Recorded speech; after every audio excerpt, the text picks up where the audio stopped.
Once the construction is completed, there will be a lodge and maybe some cabins off in that direction, but it'll still be mostly woods behind me. That's because it's already the environment needed to teach kids how to be just a little bit closer to nature. What we do is called experiential education, and there's a lot in the literature that supports the fact that that's an important thing for kids to have. It gets kids outside and teaches them things like first aid for when you're far away from help and other survival skills.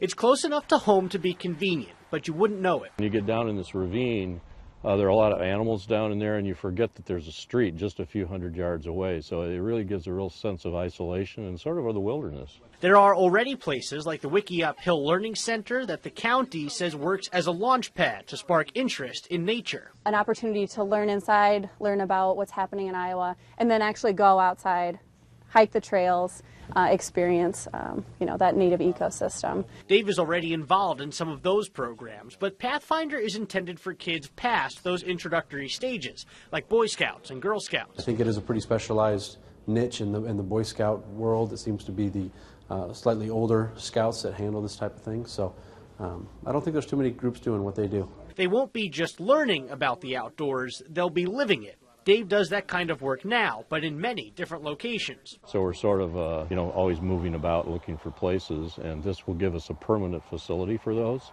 so we don't have to haul equipment all over the city. Giving his teaching a home, even if it doesn't always have a root. Some of the kids Dave worked with were actually able to apply what he had taught them and help out emergency crews during the floods of 2008. As for this facility, construction is due to start as soon as the weather allows, and he hopes to have the first programs up by fall. Covering the corridor in Cedar Rapids, Kevin Barry, Fox 28 News.